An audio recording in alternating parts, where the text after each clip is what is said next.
Hey, what's cracking? How are you doing today? I hope this video finds you sitting pretty. I'm going to tell you, my life's been something crazy here lately, man, but I wanted to make this video for you. I have some things I want to talk to you about the channel. I have some thank yous, obviously. There are 1,032 of you who have hit the subscribe button, and thank you all so much. I can't tell you really how much I really do appreciate it. For years and years, I sat in a little cell and they would bring these tours through. Maybe I would be in lockup in a cell down there by myself because I've been getting in a lot of trouble, and maybe I've been down there for several months. And they bring the tours around, maybe of a new group of guards that are going to start working here, or maybe it's a bunch of college students and they're coming around doing their little tour, and they come by the DU cell and they're looking at me in that cell. And I felt like a monkey in a cage, man, sitting in there in my boxers on a wool blanket with a book while these people walk by staring at me through the window. And I can't tell you what that was like, what that felt like. It truly makes you feel like an animal. And it was like that for me for years and years, and no one could care less what I had to say.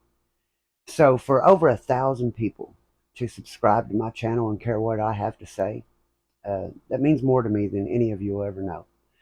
Whether I ever make any money off of it or I don't, money is not the object of this channel. I'm trying to learn about YouTube, learn how to run a channel.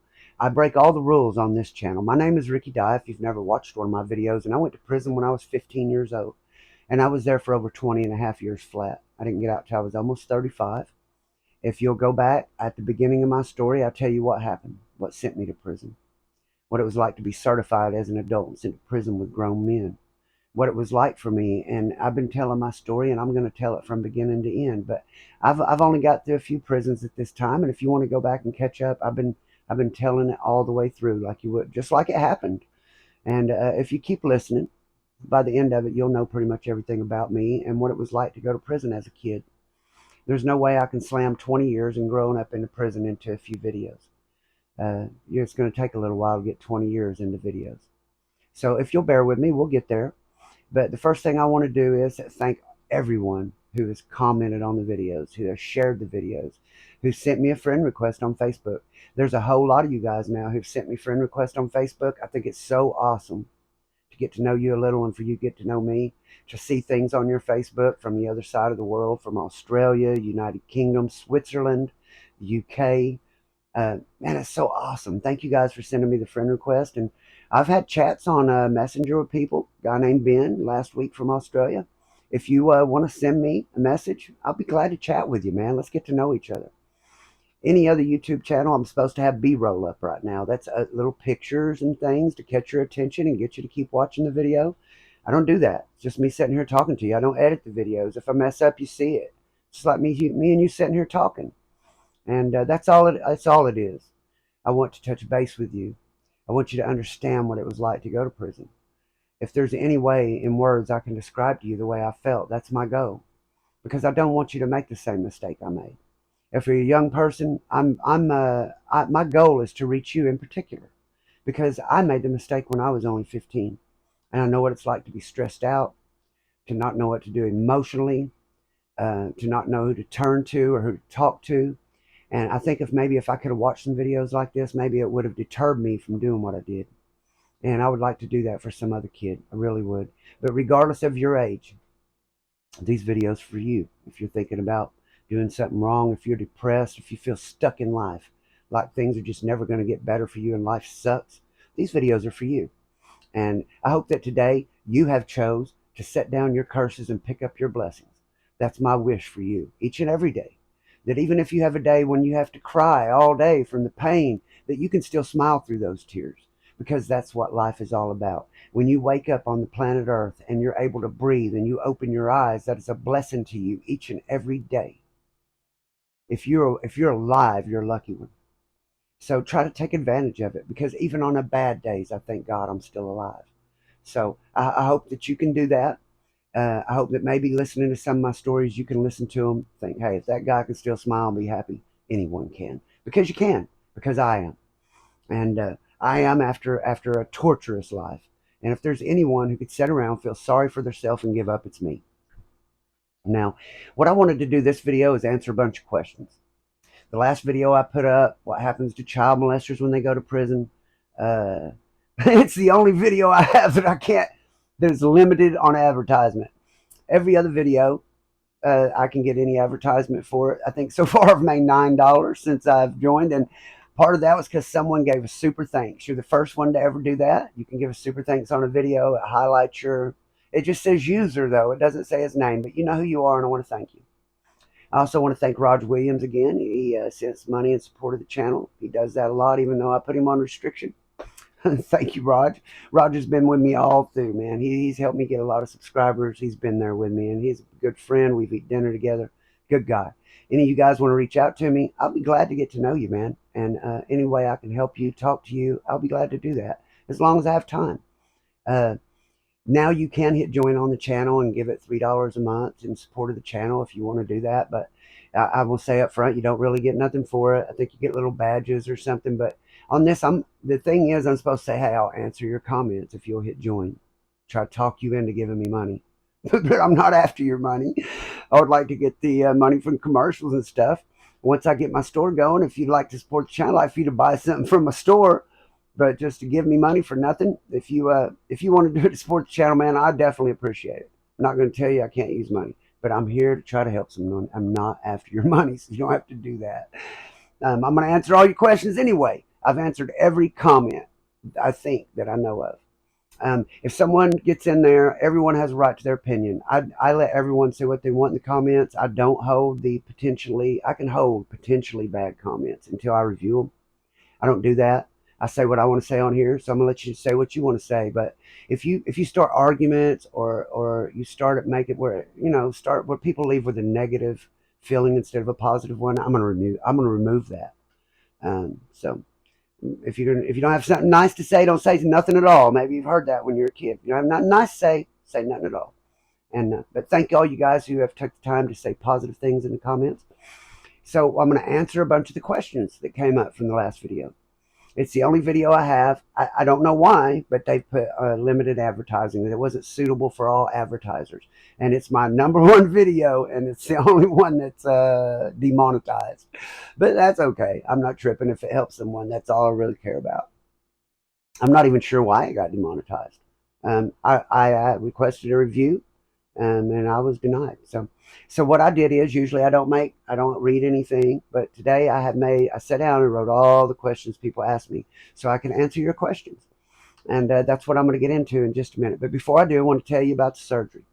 Last Thursday, I was set for the surgery. I went in there. I was there at 7:15 for surgery at 9:15. By 8:30, I already had the IV in my arm, sitting there naked in a gown with a cap on because I have long hair. And they come and say the air conditioner went down and they can't do surgery because of germs. And the doctor comes in and says, been doing this for 40 years, first time in over 40 years. I couldn't do surgery because of the air conditioner. I said, okay, man, I understand. He said, I can't do it this afternoon because I have clinic. So I'm going to see if I can get you back in Friday or Monday. I say, okay. And I'm going to tell you, it's really tough for me. I've heard a lot of people say they don't worry about surgeries. And my dad told me, my stepdad said, Superman ain't scared of nothing. Superman's scared of getting his butthole cut on. Yes, he is. So I am very scared of this, man. I equivalent it to what it was like for me the first time I had to go in a cell and lock down and fight somebody bigger than me. How nervous and afraid you are to go in that cell and fight someone. That's what this surgery's been like for me. So it didn't happen Thursday, and they rescheduled it on Friday for Monday. But man, it had my nerves just shot. They kept telling me that morning before Thursday morning before they were going to take me back that I told them, man, I'm really nervous about this. I'm really nervous. I'm having a hard time doing this. In a minute, the anesthesiologist said, after the doctor talks to you, the anesthesiologist can come talk to you, give you something for your nerves. So I'm sitting there waiting. They end up having me there 3 hours trying to fix the air conditioner. And then finally, the anesthesiologist says, can't give you nothing for your nerves because it's going to be 4.5, 5 hours before they get it fixed maybe. I said, well, the doctor can't do it this evening, so that means we can't do it today. So yes, we can't do nothing for you. So I go back home with my nerves shot. They reschedule it for Monday. Friday night I have bad dreams. Saturday I'm in the hospital throwing up in the emergency room. I get in there and I had the displeasure of dealing with the most hateful 2 nurses I've ever seen at any hospital I've ever went to. They were just hateful. Told me, throw up the other direction so you don't get it on me. And had a bad cramp in my leg, and I grabbed my leg, and she said, "If you hit me, we're going to have a problem." The other one. They were just really hateful and rude. My little brother was with me, nicest guy you ever met. Finally, he asked him, "What, is everybody here just having a bad day or what?" So I went through that. Then I was set for the surgery on Monday. Tell everybody I'm going to do it Monday. I hate telling everybody I'm going to do something. Then, oh, it didn't happen, I'm going to do it. Oh, it didn't happen, I'm going to do it. I hate that. It really bothers me. I like to say what I'm going to do and do what I say. And in this case, it was out of my hands. So I set it for Monday. Then come Monday morning, they call me and tell me that for the second time in 40 years, the doctor's sick and can't do the surgery. Only for the second time in 40 years, he had to call sick. So it got canceled again. So they called today and they've scheduled it for this Wednesday. Everything has been so hectic for me, worrying about this surgery and going to the emergency room, throwing up and everything. That's why I haven't made any videos, haven't got anything done. I'm trying to get my store up and running. I've sent emails. You have to wait on responses from these companies to get your store started, blah, blah, blah. I've done that. I'm waiting on it. So as soon as I can, man, the store will be up. It is eligible to me. I am a full YouTube partner now because of all of you. And I can never thank you enough. I can never thank you enough.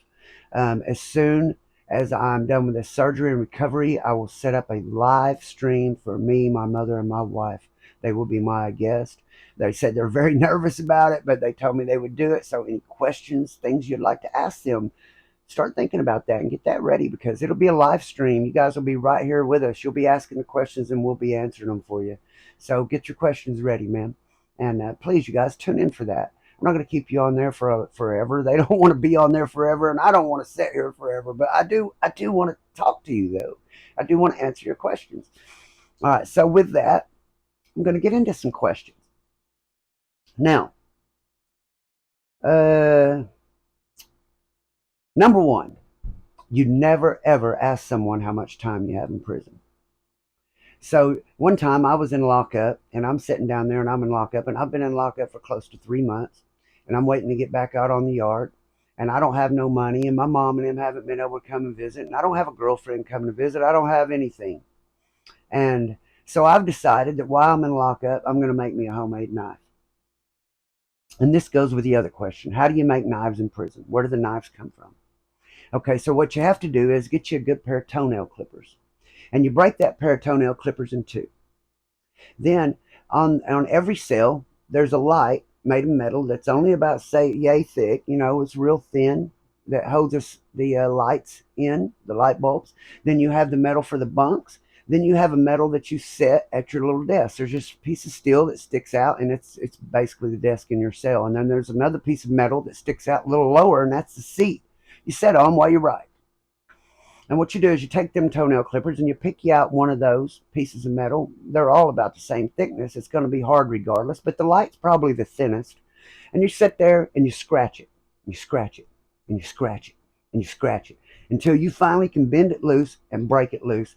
And then you take the floor, which is made of concrete, and you scrape on that floor until you can get the wax up and off of it that is on the floor.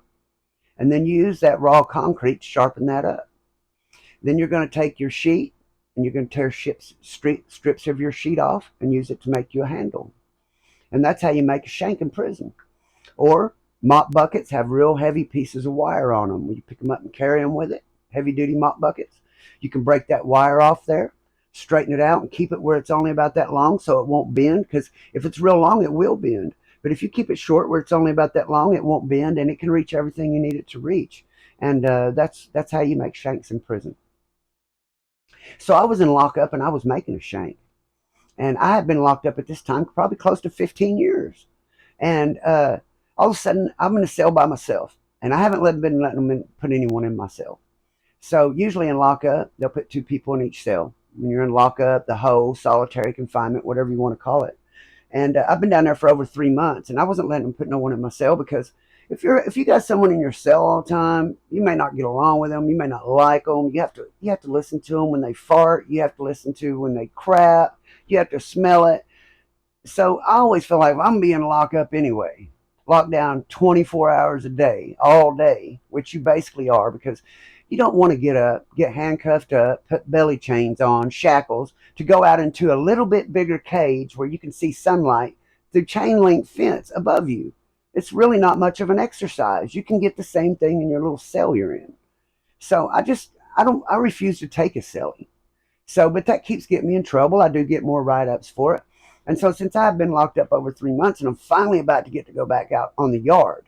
And when you're in solitary for 3, 4 months, I don't know if you could picture what that would be like to really be locked in a cell for 3 or 4 months. If you haven't been to prison, you really can't imagine it.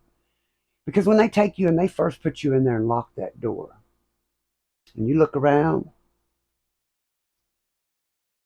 it's two concrete walls sticking off the wall there, two concrete bunks sticking off the wall there. You look over here, there's a piece of steel sticking off the wall, you can desk and place to sit. Steel commode there hooked to your sink, and a locked door. And that's it. And there's a window on front of the door, but they close the flap so you can't see out. And there's a bean hole where they open and stick your tray in, but they close it. So you can't even see what's going on in the day room. You could just see inside this little box you're in, and it's very small, maybe 8 by 10, I think, something like that, 8 by 10 feet or something. And it's just a very small space to share with another person 24 hours a day. If you've lived with another person in a small space, you get in arguments. So imagine what it will be like for months in a room you cannot get out of. So when you first get in there, there's this feeling, I don't care who you are, there's a feeling of claustrophobia, this feeling of being trapped in this little room you can't get out of. And they bring you food 3 times a day, and that food, man, is bad a lot of times. And whether it's bad or not, you better eat it. Because if you don't eat it, you're going to be hungry, for sure. So people think, oh, going to prison, that ain't nothing. I'll just lay in there and read me a book. Yeah, well, you get down there in one of them cells day after day. They say the most barbaric treatment you can do to a man is solitary confinement. And I believe that to be true, because it can break any man given enough time. But they bring this kid, they're about to bring him, put him in my cell. And I haven't been letting them put no one in my cell. I want to be by myself. And plus that, I won't let them put no one in there. That takes up one bed. So they're going to have to kick someone else out. If me and another guy do that, and they need space. We've done that before. 10 of us take a cell hostage. We ain't taking cellies. People get kicked out of lockup, get to go back to the yard because we take the cell and we'll let them out. But this kid comes, they're about to let me out. I'm fixing to get out soon. All my DU time's up. Now I'm just waiting to go back to the yard. And if I refuse to let this guy in my cell, I'm going to get a ride up and be down here longer. And I'm wanting to go back to the yard now, man. Because you're in solitary long enough, going back to the yards feels like you're getting free. Feels like you're going to the streets or something. You just get back out in the yard with everyone else. That's how bad it is in the hole. So I'm finally about to get out. So they're going to put him in the cell with me. And I'm going to let him this time. I don't know him. Usually I would say, hey, man, don't try to come in this cell, because what's going to happen is if I say you can't bring him in the cell, they're going to try to get me to move to the back of the cell while he comes in with his handcuffs behind his back, squat down, stick his hands to the door, and get uncuffed. I tell him, dude, when you come in here and squat down and take them cuffs off, I'm going to maul you. I ain't got no cuffs or nothing on. When you squat down with your hands behind your back and they lock that door, I'm going to tear your ass up. So it's no offense, dude, don't come in this cell. So they refuse to come in. It's my cell. They got to refuse to come in, because if they come in, we're fighting for the cell. I was there first. And I'm not going to let them have a chance to get his cuffs off. I'm going to maul him. And I already told him, don't come up in here. So they refuse. But in this case, I'm going to let them come in here because I want to go back to the yard. My DU time is up now. My lockup time is up. So I let him put him in the cell, and as soon as the guards leave, I start making my knife again. This guy's Skinner. He's straight out of A&R. He's never, ever been to prison or nothing. This dude, man, he's crying. He has tears literally coming out of his eyes, wanting to know if I would just listen to his problems. He had a 5-year sentence. Didn't even think he was coming to prison. Didn't realize they were going to bring him until he went to court. Thinks he has the biggest problem in the world. Him and his wife's having problems. He's in prison. Got a 5-year sentence. I've been locked up over 15 years since I was 15. And I did not want to hear what his problems were. And so that's why you never, ever talk about how much time you got in prison. Not ever. If you got a 5-year sentence or life sentence, no one's business. Unless someone brings your crime up because it's a bad crime, your crimes aren't talked about. And that's going to lead me into another question. Okay, I told him that whenever I was at Granite and what happened to child molesters, that if you were white and you come in with a sex crime, 3 of us come down to the cell, and if you don't have a sex crime, you got to fight one-on-one to show you'll fight. If you have sex crime, all 3 of us are going to beat you up. We're going to smash you out. You're getting carried out of here. You're not going to be able to stay here. Now, that's what the white guys did at that yard. But I also told you there's a guy that made a comment that nothing happens to them. People share with them and play cards with them. No, they play cards with each other on certain yards. Just like I said, at Joseph Hart Correctional Facility, that place is set up for people who can go nowhere else. Now, there's something you need to understand. People in prison are no different than people out here. They're still people, and it still comes down to the individual person and what they are willing to sacrifice when it comes to consequences. The only difference between in prison and out here, okay, for instance, you got a guy, he's going to work, and he feels slighted by everybody around him. It's been bothering him a long time. A lot of guys will quit that job and just go to another job. But every once in a while, you got a guy who cannot let it go, who goes home, gets his rifle, and comes and shoots everybody. And he don't care about the consequences. He don't care if he goes to prison. He don't care if he gets killed. That doesn't matter to him.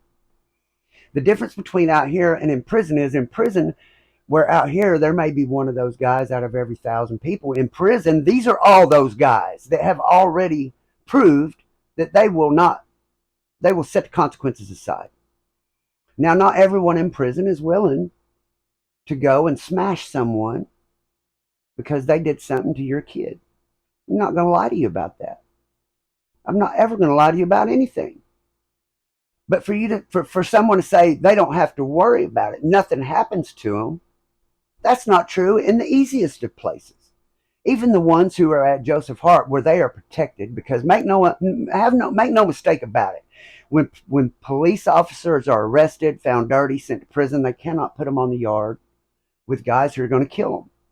Because even though they have been sentenced to serve time in prison, they have not been sentenced to be tortured or killed. That wasn't what they were sentenced to. They were sentenced to do time in prison. Same thing with child molesters, same thing with rapists, same thing with murderers. They're sentenced to do time. They weren't sentenced to be tortured. So they're going to take these child molesters, they're going to take these ex-police, and they're going to put them all together somewhere. They're going to take these guys that keep catching out, asking for protection at different places because they can't make it at the harder places. And they keep doing that, running from everybody. They're going to take all these guys and try to put them together somewhere. But even when those guys get to those yards where they don't have all these guys over here who are going to beat them up for what they've done. Now, say you've got 10 yards, 6 to 7 of those yards, those guys can't make it on. They will get hurt. They'll at least get beat up real bad. But a lot of times when 2 or 3 guys come on you in a cell, the first thing you understand when you go into a cell is that there's a lot of stuff in these cells that are a lot harder than your fist. Okay? Everything in here is made of steel and concrete. And if you can just grab somebody and sling them on it and they hit their head, they'll die. And I have seen more people than I can count go into a cell, get jumped on by 2 or 3 people, and end up with brain damage, vegetables, or die. It happens all the time. When 3 guys start beating up one guy in a cell full of concrete and steel, it's very easy for things to get out of control. And a lot of people don't make it out of prison. And a lot of people become vegetables in prison. It was my greatest fear. And I just went to prison very young, and people found me attractive. I wasn't a child molester or a rapist. I didn't have to worry about what they had to worry about. But I still worried all the time. So even when they make it to these easy places where they don't have to worry about getting beat up right now, maybe, I want to tell you that there's 2 ways to whoop somebody. You can whoop somebody mentally, or you can whoop them physically. And a mental ass whooping is much worse than a physical one. So know that the whole time they're at this place, Joe Hart, let's say, and they've got it made and no one's going to beat them up, and they know they're safe because if anybody does something to them, they'll make it. But still they know that if they mess up and get one write-up, if anything goes wrong, if there's a mistake, if the guards make a mistake and accidentally ship them over here, this is what's going to happen to them. So they're afraid all the time. Even though they're here right now, they're afraid all the time.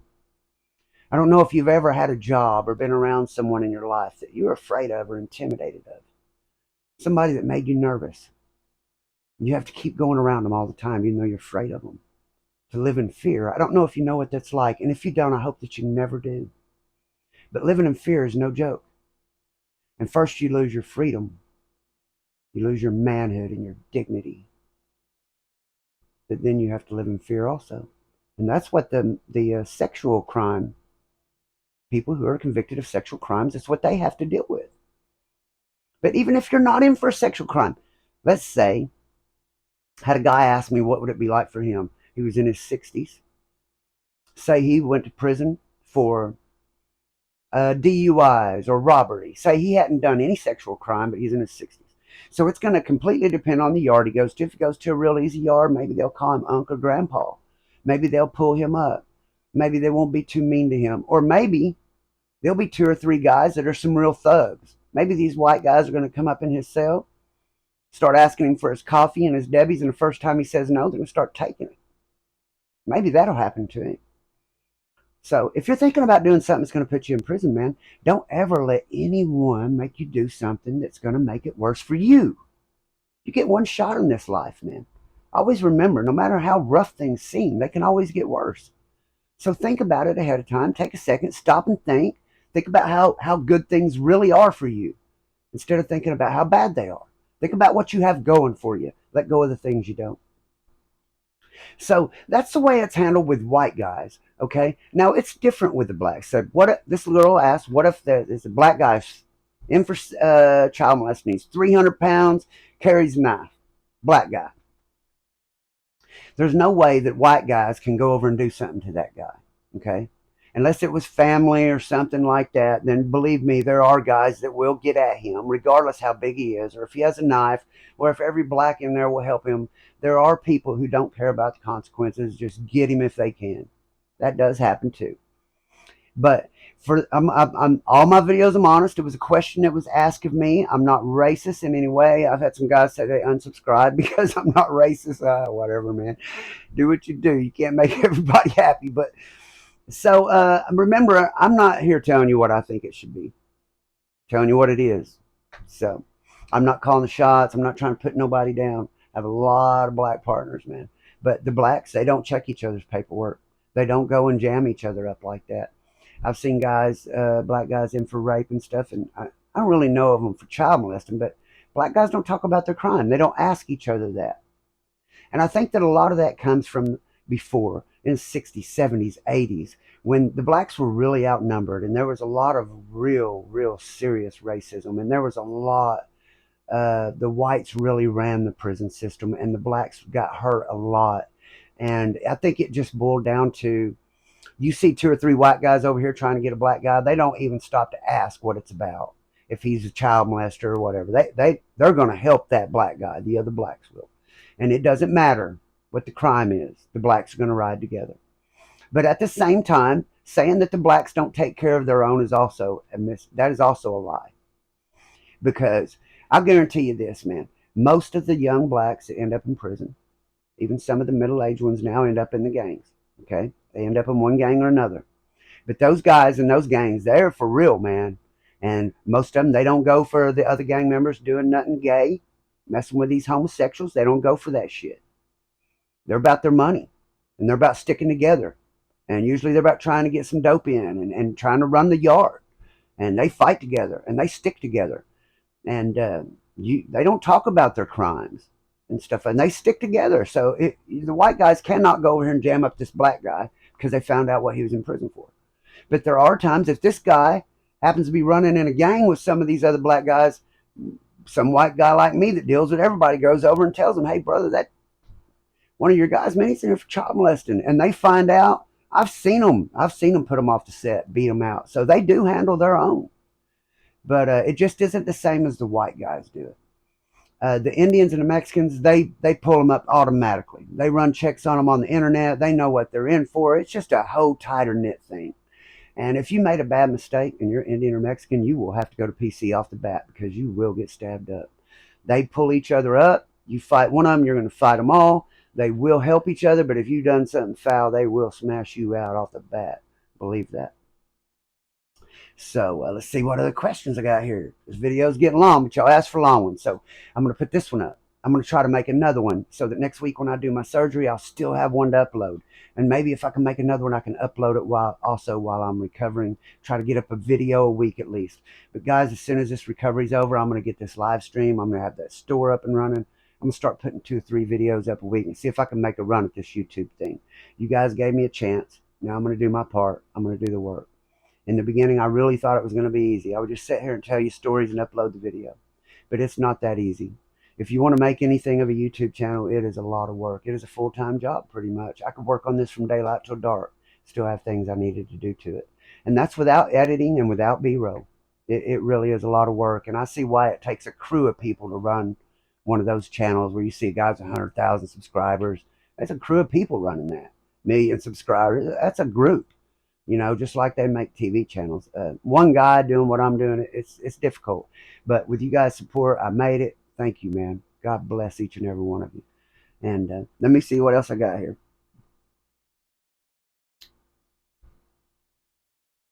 Consequences. What happens depends on the prison, like I tell you about Jeff Hart. I also want to talk to you difference between prisons. Minimum security prison. At a minimum security prison, your family can come and see you. They all set out there on the day room, out on the yard, pretty much. They got like a little. Every prison, medium and max, medium and minimum, are pretty much set up like a college campus. The difference is in a medium, you can't leave, man. There's a razor wire or a big concrete wall around a medium security prison. That's how you know, always. There's a razor wire or a big wall with razor wire on top of it around a medium and maximum security prison. Minimum security prisons don't have fences around them usually. And people can come and visit you. When you're in a minimum security prison, you have jobs where you work on the streets. In the morning, they do count, and you sign out, and you go to your job. Come back for count at lunch, eat out lunch just like anybody else at McDonald's, and you can have jobs on the streets. Minimum is just what it says. It's minimum security. There's not a lot of security. There's a minimum amount. People can just walk off. You want to escape? You just take off walking. That's a minimum security. And they have a lot of privileges. And when you're there, your family can send you boxes full of food a couple times a month, so you don't even have to eat in the chow hall. They're what they do in minimum security is if you've been locked up for a while or if you didn't have that much time, they don't want to get you real institutionalized because they're about to release you back to society.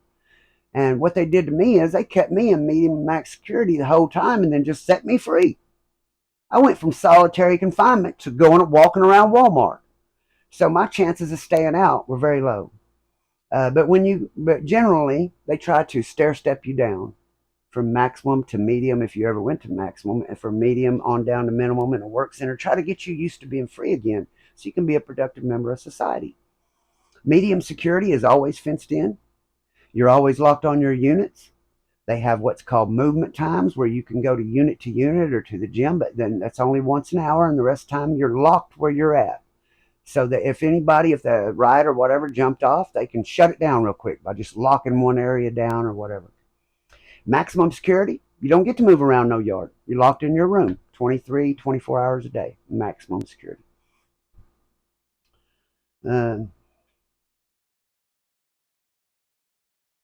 Every time you go to a new yard, like when I first went in and I went to Lexington, that was my first yard.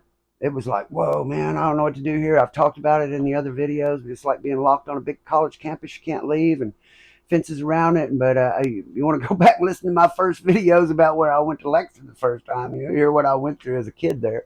So check those out if you got time.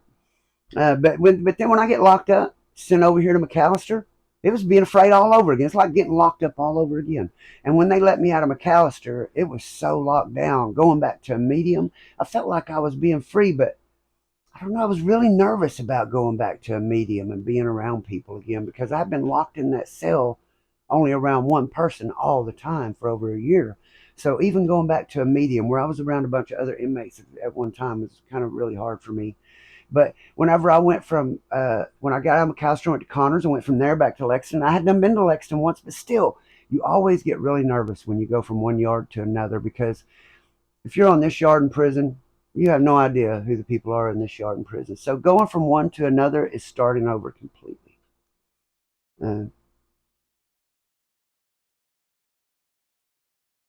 Somebody asked me, what about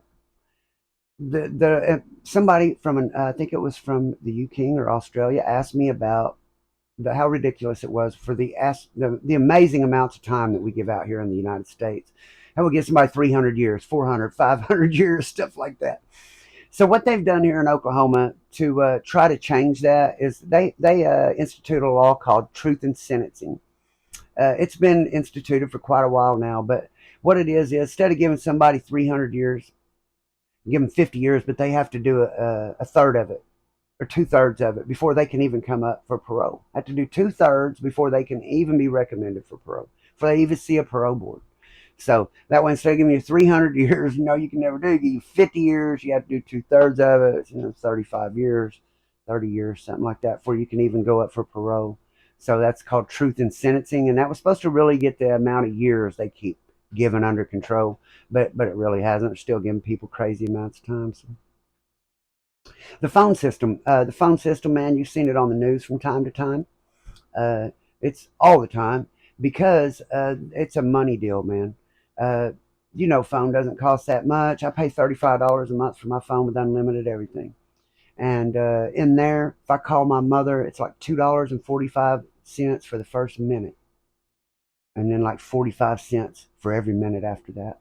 So my mom was getting $300, $400, $500 phone bills. I can't tell you how many phones got shut off just because she couldn't pay the bill.